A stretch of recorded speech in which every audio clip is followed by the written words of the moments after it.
Kernel exploits. What is a kernel? Kernels are the core of any operating system.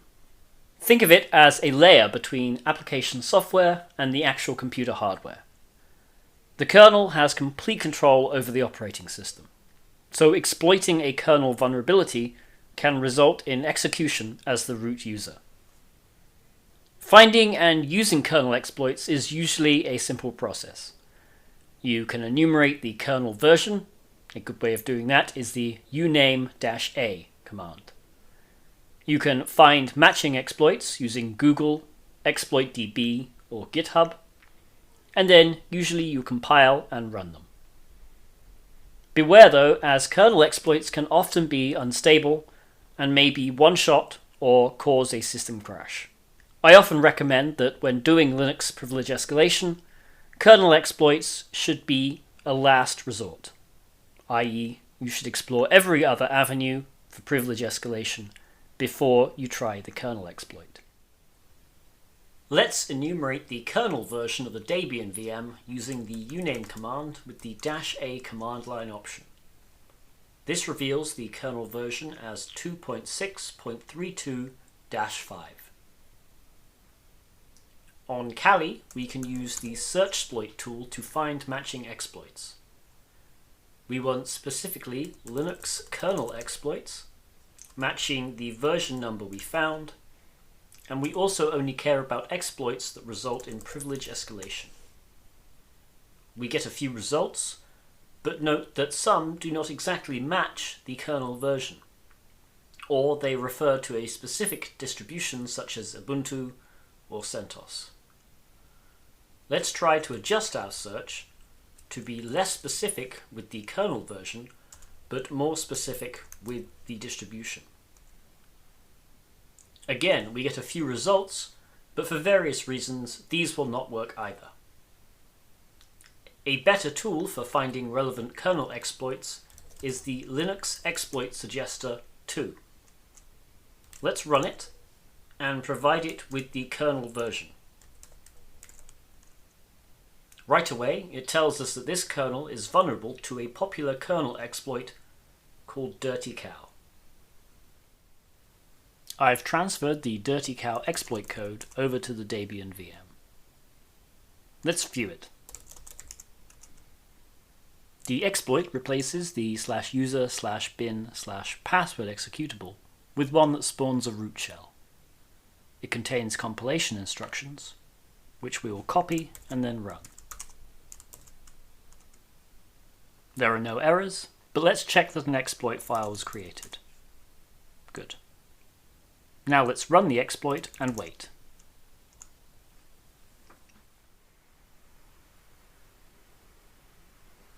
The exploit has completed. Let's execute the /user/bin/password file.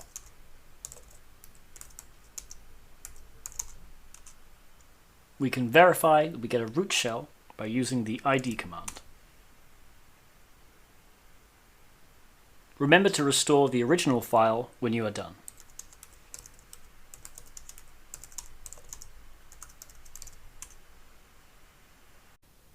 Service exploits. Services are simply programs that run in the background, accepting input or performing regular tasks. If vulnerable services are running as root, exploiting them can lead to command execution as root. Service exploits can be found using searchsploit, Google, and GitHub, just like with kernel exploits. The following command will show all processes that are running as root.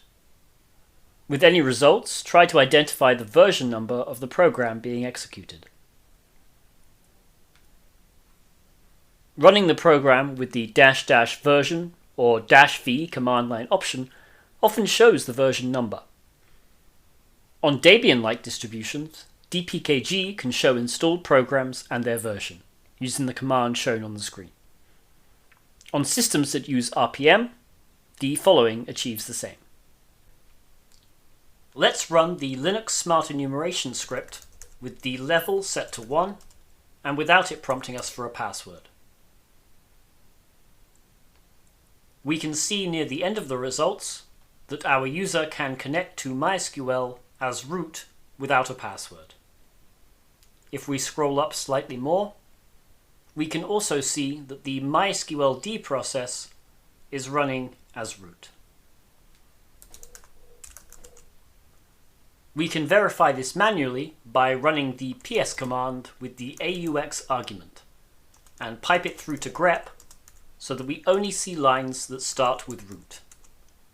This will show us processes which are running as root, which includes the MySQL process. Let's enumerate the version of MySQL by running it with the -- version command line option. As we can see, the version is 5.1.73-1. MySQL has the ability to install user-defined functions which run via shared objects. The exploit displayed can be used to install a new function which will allow us to execute system commands from within a MySQL command prompt. Since MySQL is running as root, the commands will be executed as root, and we will be able to escalate privileges. I've downloaded the exploit code.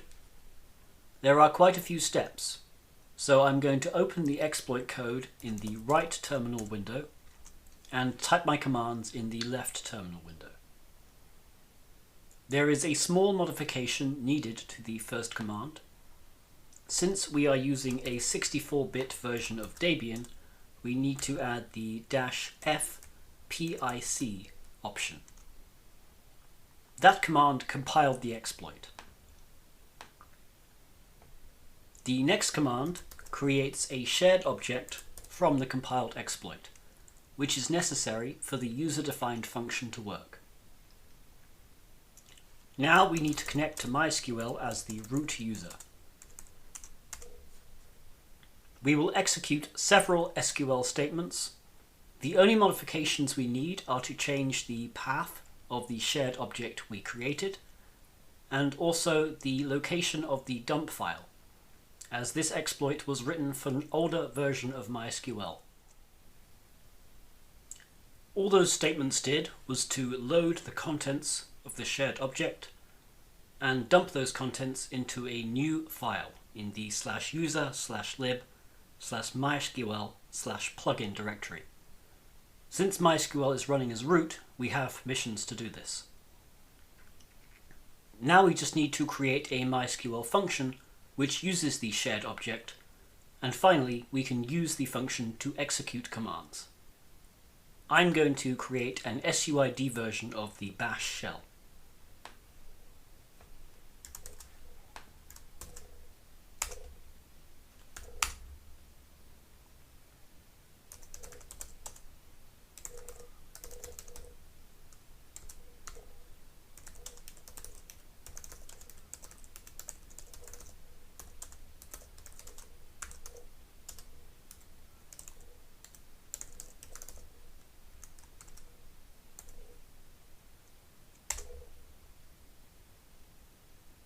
We can now exit out of the MySQL prompt and execute the root bash shell, which gives us a full root shell.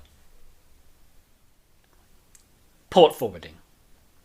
In some instances, a root process may be bound to an internal port through which it communicates. If for some reason an exploit cannot run locally on the target machine, the port can be forwarded using SSH to your local machine, using the command displayed. The exploit code can now be run on your local machine at whichever port you chose. Let's imagine that for some reason we were not able to run the MySQL client from the Debian VM. Or perhaps we just wanted to run some commands against the MySQL server from our Kali machine. We can use port forwarding to help. First, let's determine which port MySQL is listening on using netstat. MySQL's default port is 3306, so this seems likely. Note that it is bound to the localhost address, meaning we cannot access it externally. Let's fix that by using SSH port forwarding. We will run SSH from the Debian VM and specify the -R option. I want to use port 4444 on my Kali machine, and we will forward it to the local Debian port 3306. Finally, we tell SSH that we actually want to connect to our Kali machine.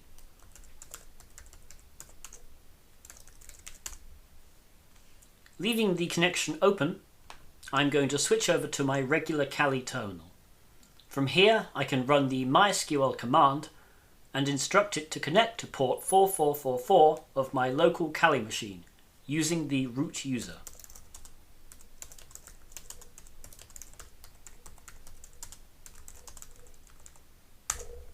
My traffic is forwarded over the SSH connection, and I connect to the Debian MySQL server remotely. We can confirm this by viewing the hostname.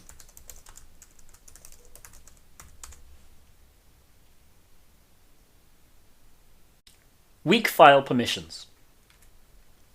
Certain system files can be taken advantage of to perform privilege escalation if the permissions on them are too weak. If a system file has confidential information we can read, it may be used to gain access to the root account. If a system file can be written to, we may be able to modify the way the operating system works and gain root access that way. The /etc/shadow file contains user password hashes, and by default is not readable by any user except for root.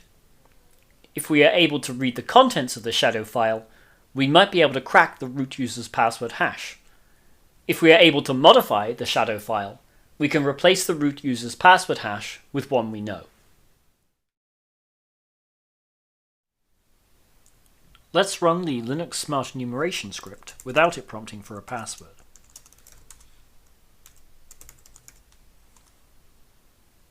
We can see from the results that the /etc/shadow file is readable. The contents of the file are also shown here. But I'm still going to show you how to get this information manually. First, let's verify the permissions on the file. The file appears to be world readable. This means we can view the password hashes it contains. The first line of the file should contain the root user's password hash, so let's extract that. The password hash is between the first and second colons. The $6 at the start of the hash indicates it was generated using SHA-512.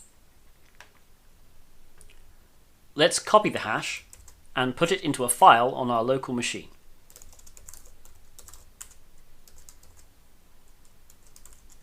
Now let's try and crack the hash using John. We're going to try and crack it using the rocku word list.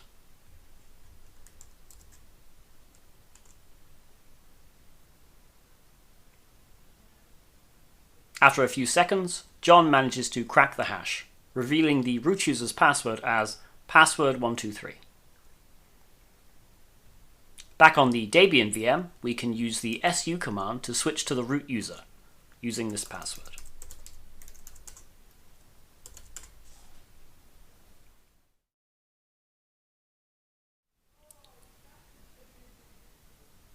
Let's run the Linux Smart Enumeration script with the level set to 1.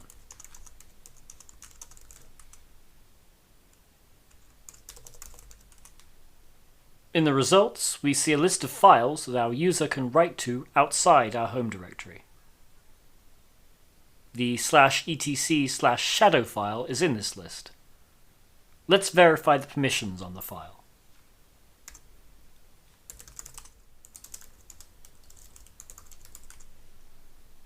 The file appears to be world writable. Make a backup of the file so we can restore it later.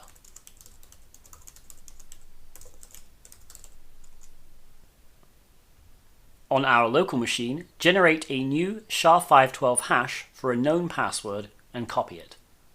I'm going to use new password as my password.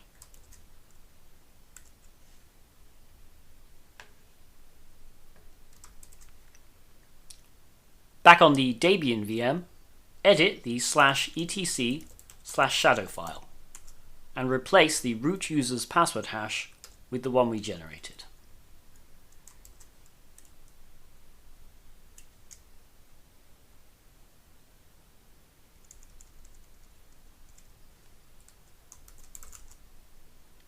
Use the su command to switch to the root user and enter the new password when prompted.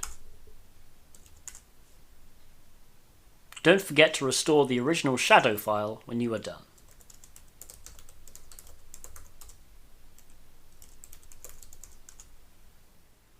The /etc/password file historically contained user password hashes. For backwards compatibility, if the second field of a user row in the password file contains a password hash, it takes precedent over the hash in the shadow file. If we can write to the password file, we can easily enter a known password hash for the root user, and then use the su command to switch to the root user. Alternatively, if we can only append to the file, we can create a new user but assign them the root user ID 0. This works because Linux allows multiple entries for the same user ID as long as the usernames are different. The root account in the /etc/password file is usually configured like this. The X in the second field instructs Linux to look for the password hash in the /etc/shadow file. In some versions of Linux, it is possible to simply delete the X, which Linux interprets as the user having no password. You can then switch to the user by using the su command with the username and just hitting enter.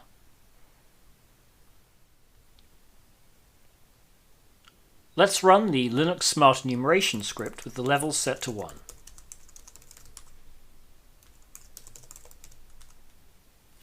In the results, we see a list of files that our user can write to outside our home directory. The /etc/password file is in this list. Let's verify the permissions on that file.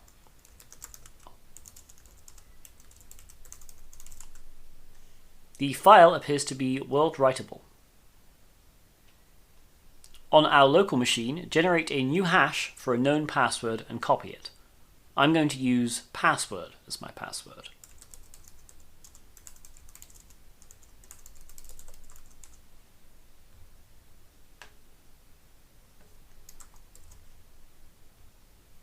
Back on the Debian VM, edit the /etc/password file and enter the hash in the second field of the root users row, where there currently should be an X.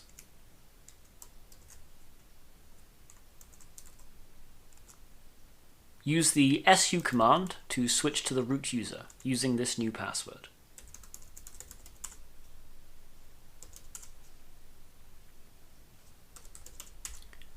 Alternatively, append a new row to the /etc/password file and create an alternative root user.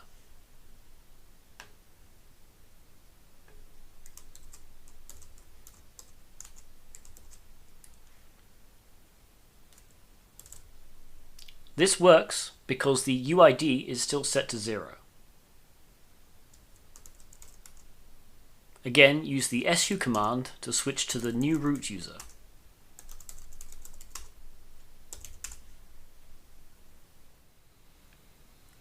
Even if a machine has correct permissions on important or sensitive files, a user may have created insecure backups of these files. It is always worth exploring the file system, looking for readable backup files. Some common places include user home directories, the system root directory, /temp, and /var/backups. Let's look for interesting files in some common locations. In the system root directory, there is a hidden .ssh directory, which we have permissions to view the contents of. Inside this directory is a world-readable file called root_key. If we view the contents of this file, it appears to be an SSH private key. The name of the file suggests it may belong to the root user. Before we try to use this key, let's confirm that root logins are even allowed via SSH, as this can be uncommon. It looks like we're good to proceed. Copy the key over to our local machine.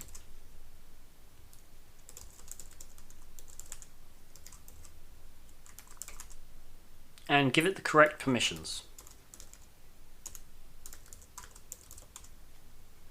Now use the key to SSH to the Debian VM as the root account.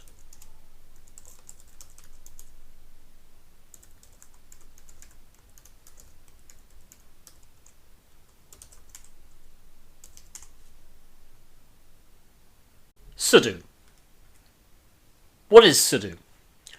Sudo is a program that lets users run other programs with the security privileges of other users. By default, that other user will be root.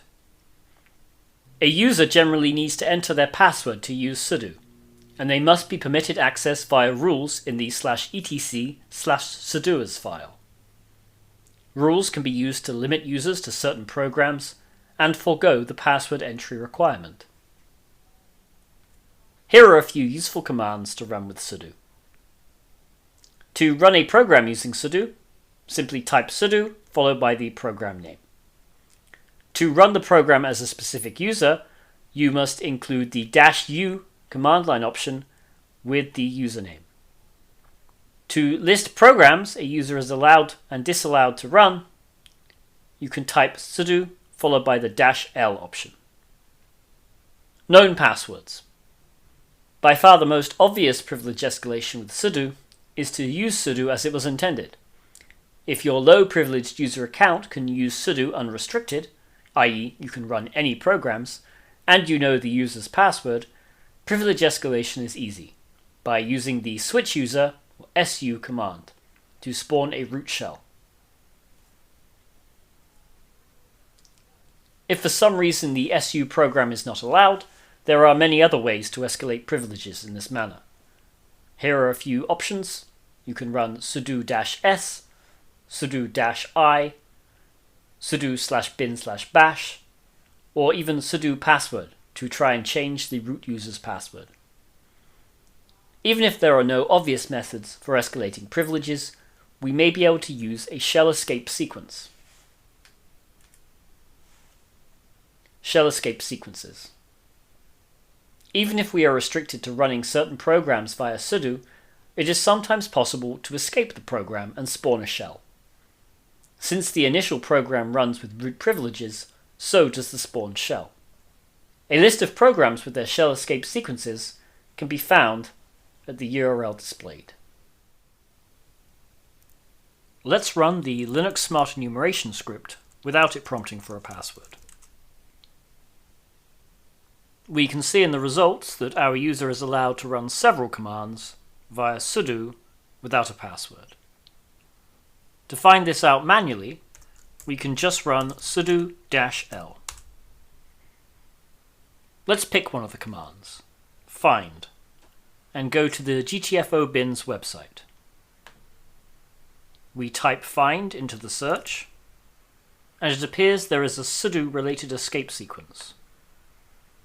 We can copy this command and then use it to gain a root shell.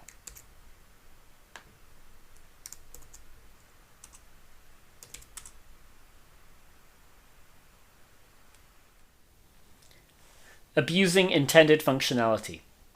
If a program doesn't have an escape sequence, it may still be possible to use it to escalate privileges. If we can read files owned by root, we may be able to extract useful information, e.g. passwords, hashes, keys.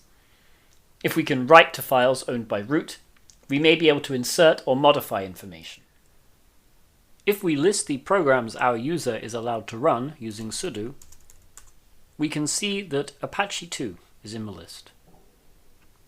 Apache 2 does not have any known shell escape sequences. However, when parsing a configuration file, it will error and print out any line it doesn't understand. We can use this to read the first line of files which we ordinarily do not have access to, such as the /etc/shadow file.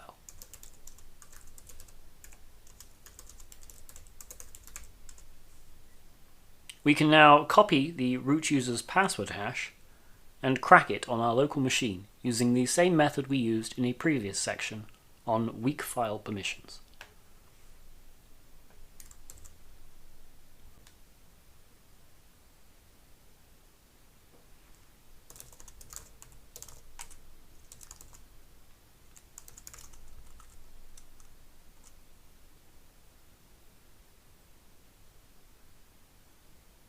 Again, the password of password123 is revealed. Back on the Debian VM, we can use the su command to switch to the root user using this password.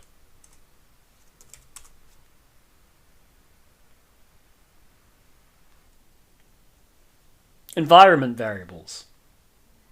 Programs run through sudo can inherit the environment variables from the user's environment. In the /etc/sudoers config file, if the env_reset option is set, sudo will run programs in a new minimal environment. The env_keep option can be used to keep certain environment variables from the user's environment.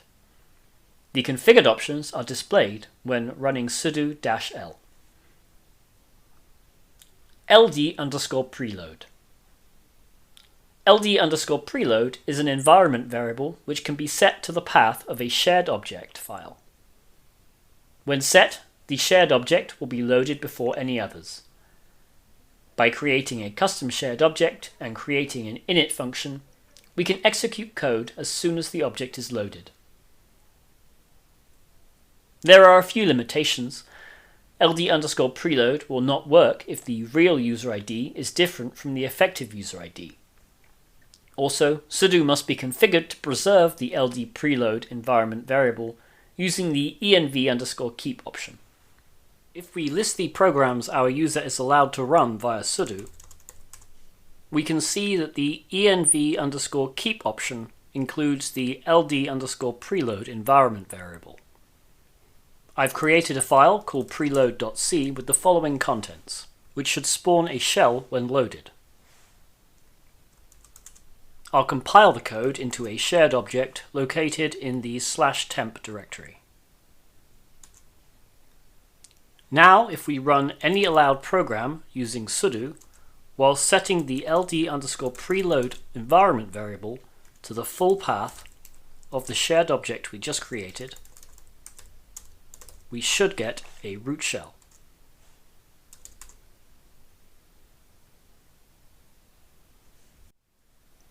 LD library path. The LD library path environment variable contains a set of directories where shared libraries are searched for first. The LDD command can be used to print the shared libraries used by a program. By creating a shared library with the same name as one used by a program and setting LD library path to its parent directory, the program will load our shared library instead. If we once again list the programs our user can run using sudo, we can see that the ld_library_path environment variable is preserved. Let's run the LDD command against the Apache 2 program.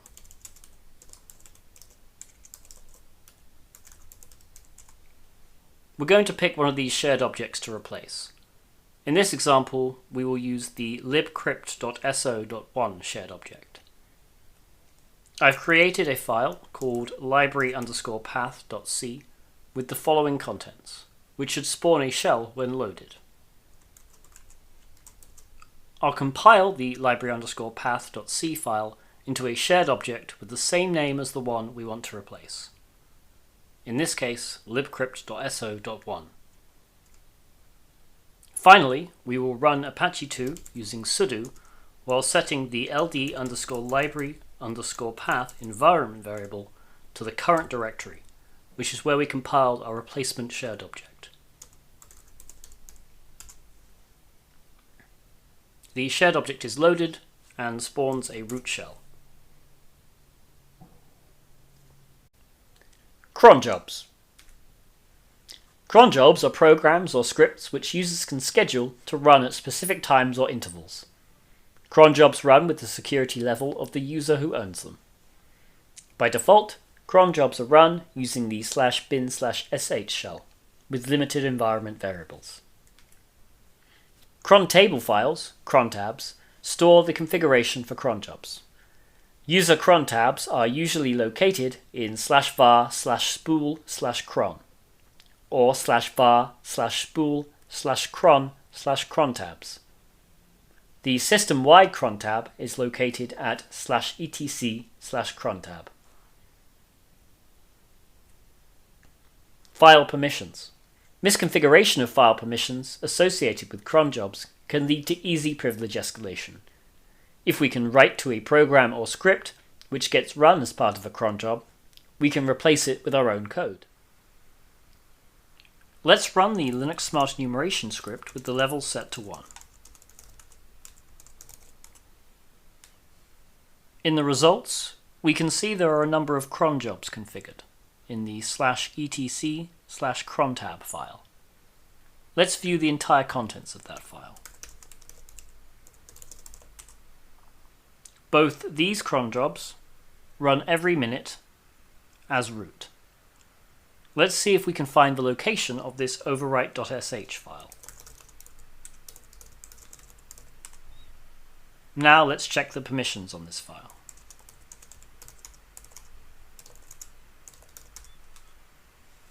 The file is world writable. Let's edit the file and add a reverse shell which connects back to our local machine on port 53.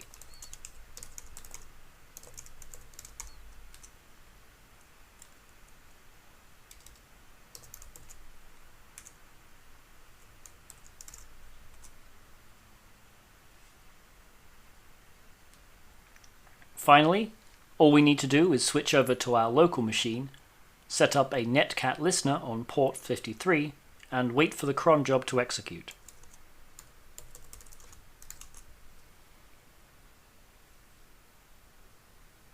The reverse shell is running as root. The path environment variable. The crontab path environment variable is by default set to /user/bin and /bin. The path variable can be overwritten in the crontab file.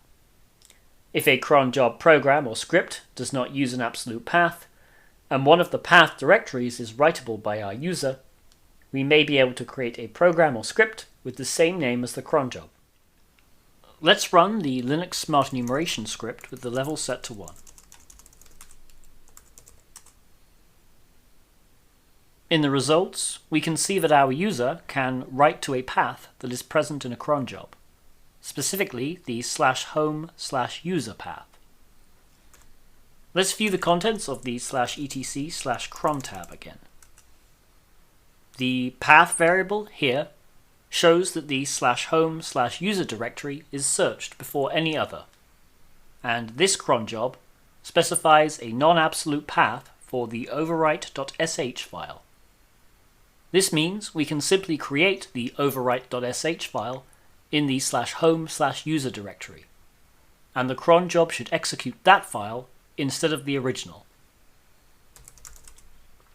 Let's create that overwrite.sh file.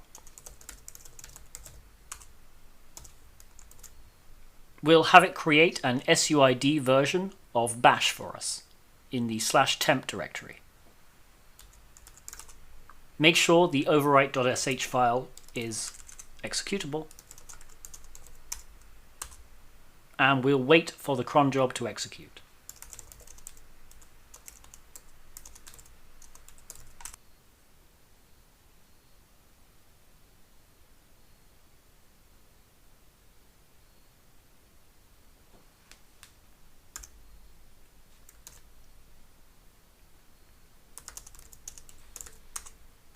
We see that the root bash file has been created, it is owned by root, and it has the SUID bit set. We should gain a root shell when we run this file.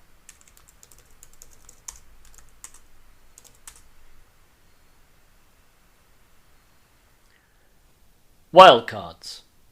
When a wildcard character, usually an asterisk, is provided to a command as part of an argument, the shell will first perform file name expansion also known as globbing, on the wildcard. This process replaces the wildcard with a space-separated list of the file and directory names in the current directory. An easy way to see this in action is to run the following command from your home directory: echo space **. Since file systems in Linux are generally very permissive with file names, and file name expansion happens before the command is executed, it is possible to pass command line options, e.g. -h or --help, to commands by creating files with these names. The following commands show how this works. File names are not simply restricted to simple options like -h or --help. In fact, we can create file names that match complex options like the one shown. GTFO bins, which is accessed at the URL shown, can help determine whether a command has command line options which will be useful for our purposes. Let's view the contents of the /etc/cron tab file again. The cron job we haven't looked at yet is this one, which executes the compress.sh script. Let's view the contents of this script.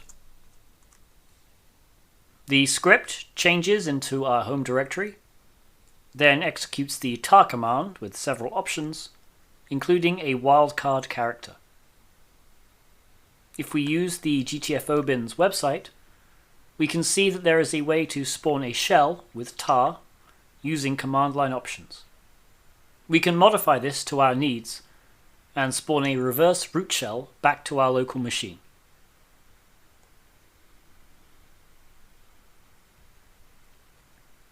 First, on our local machine, I'm going to generate a reverse shell Linux binary using MSF Venom.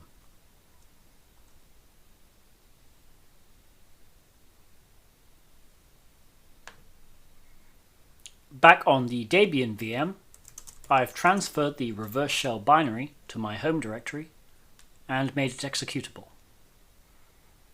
Now let's create two other files in our home directory, which will become command line arguments for the tar command when the wildcard is expanded.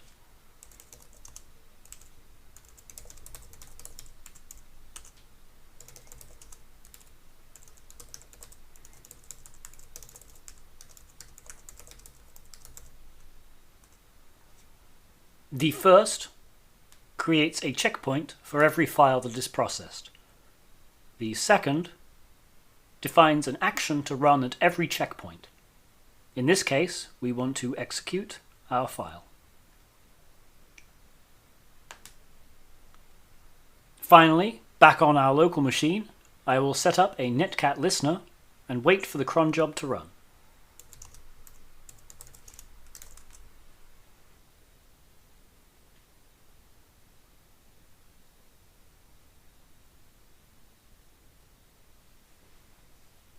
As expected, we get a reverse shell running as the root user. SUID and SGID executables. As a quick recap from earlier in the course, SUID files get executed with the privileges of the file owner, while SGID files get executed with the privileges of the file group. If the file is owned by root, it gets executed with root privileges, and we may be able to use it to escalate privileges. We can use the following find command to locate files with the SUID or SGID bits set. To explain what this command is doing, it will search for items recursively from the system root directory, only matching files which either have the SUID or SGID bit set. And then it will run the ls-l command against each one. As you can see, by default there are a number of SUID and SGID files on Linux systems. Usually none of these are exploitable. Just as we were able to use shell escape sequences with programs running via sudo, we can do the same with SUID and SGID files. A list of programs with their shell escape sequences can be found at the GTFO bins website. Refer to the previous section on shell escape sequences for how to use them. A quick word on LD preload and LD library path. You may be thinking, why can't we just use the same LD preload and LD library path environment variable tricks we used with sudo privilege escalation? Well, by default, this is disabled in Linux due to the obvious security risk it presents. Both these environment variables get ignored when SUID files are executed. Certain programs install SUID files to aid their operation. Just as services which run as root can have vulnerabilities we can exploit for a root shell, so too can these SUID files. Exploits can be found using Searchsploit, Google, and GitHub, in the same way we find exploits for kernels and services. Let's run the Linux Smart Enumeration script. In the results, we can see that there is an uncommon setuid binary, which is for the exim mail transfer agent. Exim is somewhat notorious for having security vulnerabilities, so it is always worth looking into for privilege escalation. If we want to find this binary manually, we can use this find command. And here we see the exim binary in the results. The version of exim is rather obvious from the file name, but we can confirm it by executing the file with the -- version option.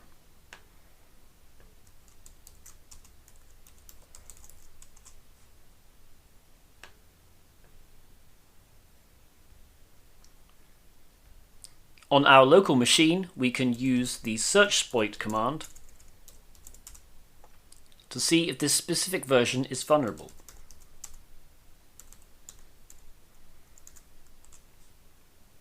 It looks like there is a single privilege escalation for this version. Remember, if your search doesn't return anything, try removing version numbers or using Google and GitHub.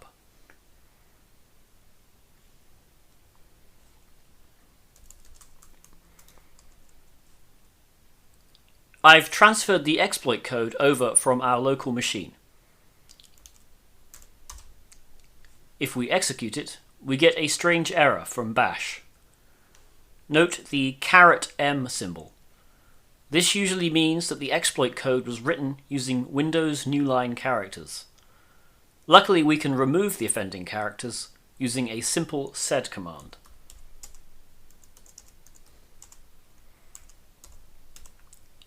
To get a ~M symbol, simply hold Ctrl, press V, and then M.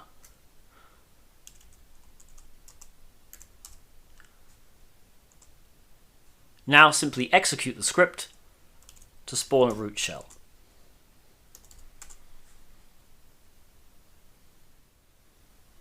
When a program is executed, it will try to load the shared objects it requires.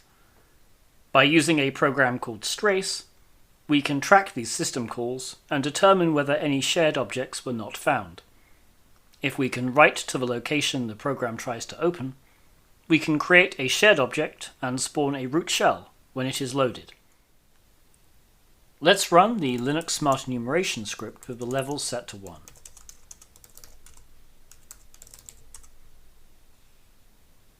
In the results, we can see a number of files with the SUID bit set.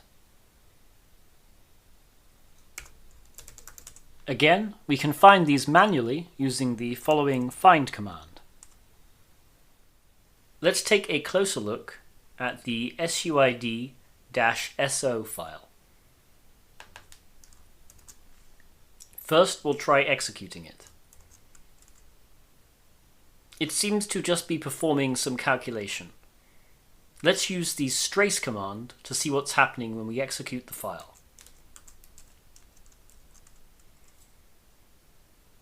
There's a lot of data here, so let's pipe strace through grep and match some specific keywords.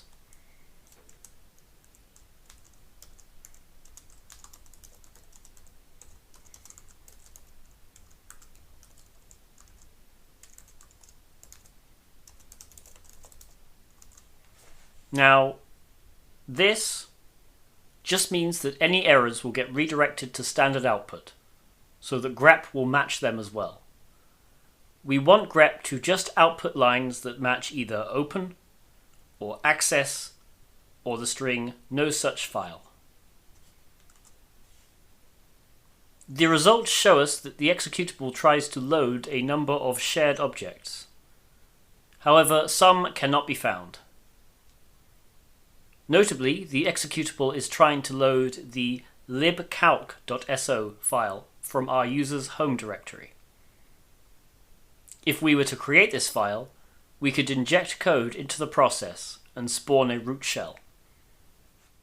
First, we need to create the .config directory in our user's home directory. I'll change to the .config directory as well. Next, we need to create a file, libcalc.c, and give it the following contents, which should just spawn a shell when loaded. Now we're going to compile libcalc.c into libcalc.so.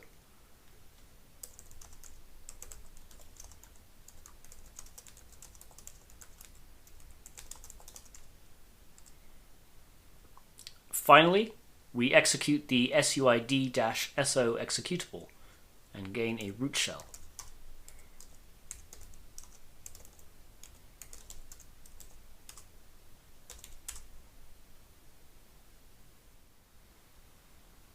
The path environment variable contains a list of directories where the shell should try to find programs. If a program tries to execute another program, but only specifies the program name rather than its full absolute path, the shell will search the path directories until it is found. Since a user has full control over their path variable, we can tell the shell to first look for programs in a directory we can write to. If a program tries to execute another program, the name of that program is likely embedded in the executable file as a string. We can run strings on the executable file to find strings of characters. We can also use strace to see how the program is executing. Another program called ltrace may also be of use. Here you can see how to run strings, strace, and ltrace against a file or command. If we use find to locate all suid and sgid files on the Debian VM, we see that the suid-env file should execute with root permissions. If we execute the file, we see that it appears to try and start the Apache web server. By running strings against this file, it appears that the file may be trying to run the service command to do this. We can confirm this using strace. Notice that the service command is being executed via a shell, which also inherits our user's environment variables.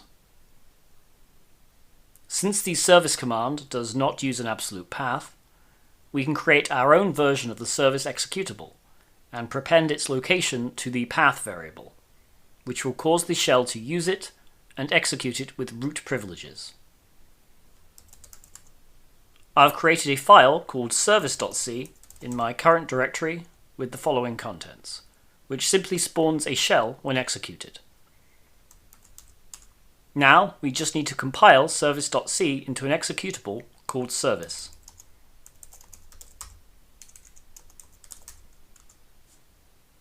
Finally, in the same command, we need to prepend our current directory to the path variable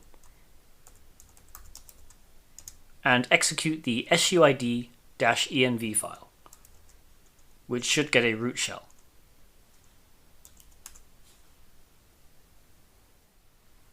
In some shells, notably bash versions lower than 4.2-048, it is possible to define user functions with an absolute path name.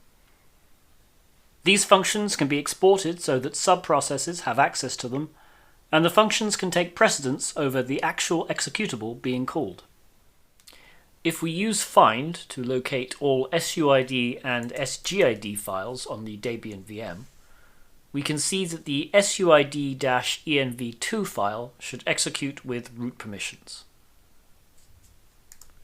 If we execute the file, we see it appears to try and start the Apache web server. By running the strings command against the file,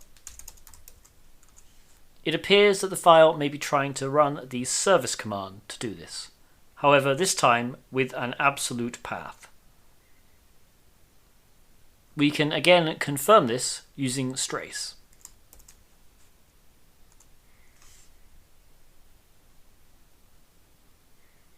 Ordinarily, this would only be exploitable if we could write to the /user/sbin/service file. However, if we check the version of the /bin/sh shell,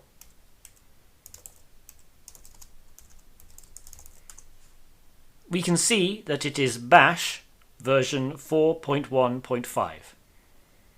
Versions of bash lower than 4.2-048 allow us to define bash functions with forward slashes in their names. These functions then take precedence over any executables with an identical path. Let's create a function with the name /user/sbin/service and make it execute bash.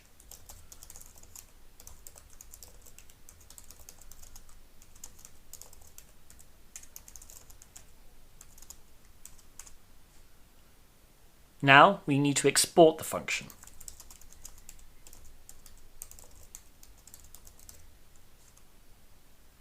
Finally, we again execute the SUID-env2 file, which in turn executes our function and spawns a root shell.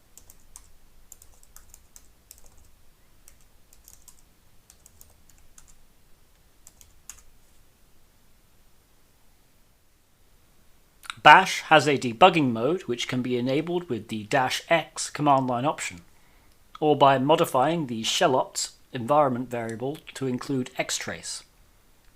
By default, shellops is read-only. However, the env command allows shellops to be set. When in debugging mode, Bash uses the environment variable ps4 to display an extra prompt for debug statements. This variable can include an embedded command which will execute every time it is shown. If an SUID file runs another program via bash, e.g. by using system, these environment variables can be inherited.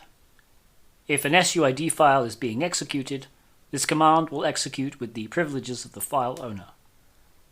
In bash versions 4.4 and above, the ps4 environment variable is not inherited by shells running as root. We use find to locate all SUID and SGID files on the Debian VM. We see that the SUID-env2 file should execute with root permissions. If we execute the file, we see that it appears to try and start the Apache web server.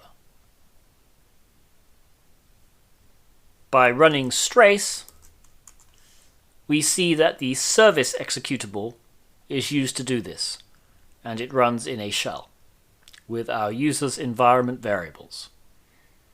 If we check the version of the /bin/sh shell, we see that it is bash version 4.1.5. Versions of bash lower than 4.4 inherit the ps4 environment variable when running as root. The ps4 environment variable is used to display the prompt while bash's debugging mode is on. Let's run the SUID-env2 file in a modified environment, where bash's debugging mode is enabled. And we'll set the ps4 variable to some value.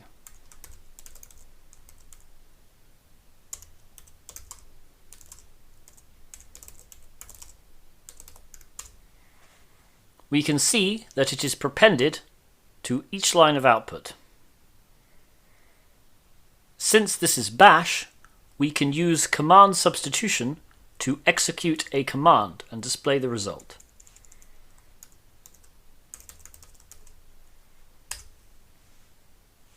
We see that the whoami command was executed, and it was executed as root. If we use this command execution to create a root bash suid file, we can use it to gain a root shell.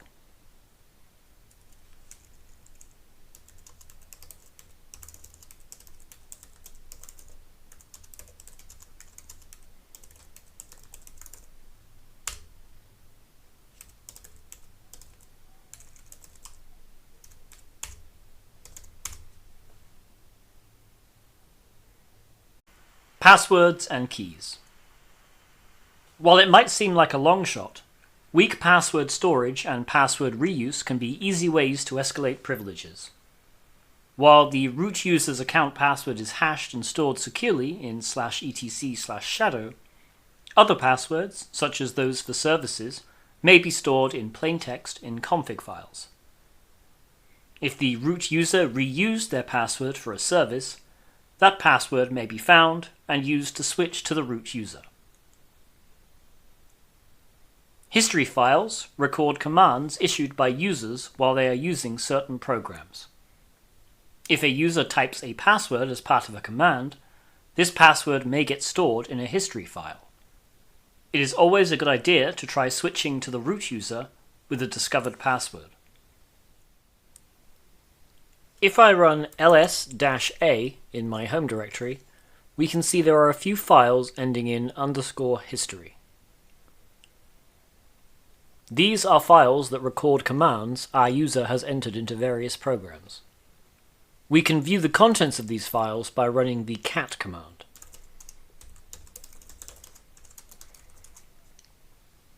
From this output, it seems that our user tried to connect to a MySQL server as root using the password password123. This password might be reused for the root account on the Debian VM too, so let's try to switch to the root user using the su command. And I'm just going to type password123 and we get a root shell. Many services and programs use configuration or config files to store settings. If a service needs to authenticate to something, it might store the credentials in a config file. If these config files are accessible and the passwords they store are reused by privileged users, we may be able to use it to log in as that user.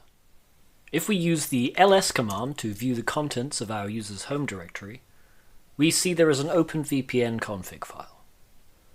If we view the contents of this file, we can see there is an auth user pass option configured with a file name /etc/openvpn/auth.txt. The auth user pass option tells OpenVPN to get the VPN credentials from a file. If we view the contents of this file, we can see that the user is root and the password is password123. Let's try reusing this password on the Debian VM using the su command. Once again, we have a root shell. SSH keys can be used instead of passwords to authenticate users using SSH. SSH keys come in pairs, one private key and one public key. The private key should always be kept secret. If a user has stored their private key insecurely, anyone who can read the key may be able to log in to their account using it.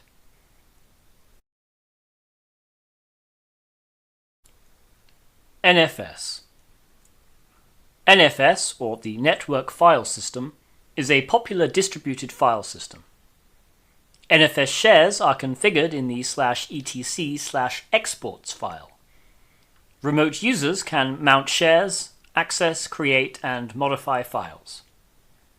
By default, created files inherit the remote user's ID and group ID, as owner and group respectively, even if they don't exist on the NFS server. Here are a few useful commands to use with NFS. The showMount command can show an NFS server's export list. This can also be done using a similar nmap script. And finally, to mount an NFS share, you can run this command. Root squashing is how NFS prevents an obvious privilege escalation. If the remote user is, or claims to be, root, with a UID of 0, NFS will instead squash the user and treat them as if they are the nobody user in the no-group group. While this behavior is default, it can be disabled. No root squash is an NFS configuration option which turns root squashing off. When included in a writable share configuration, a remote user who identifies as root can create files on the NFS share as the local root user. Let's run the Linux Smart Enumeration script with the level set to 2.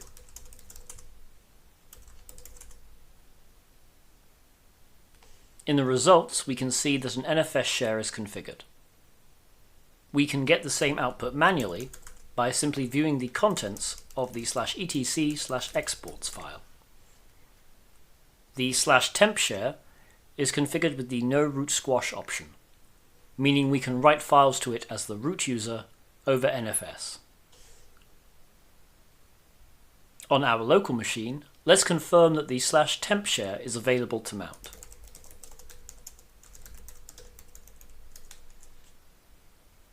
Good. I'll create a directory we can use as a mount point for the NFS share, and then we'll mount the NFS share.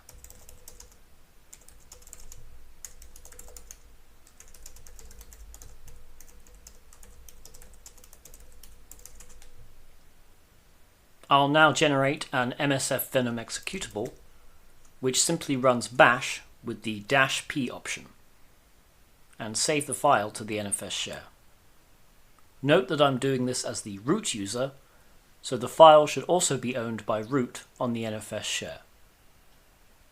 I'll chmod the file to make it executable and set the SUID bit. Back on the Debian VM, let's confirm that the file has been created with the correct permissions. As we can see, the file is owned by root, it is executable by all users, and has the SUID bit set. All we need to do now is execute the file to get a root shell.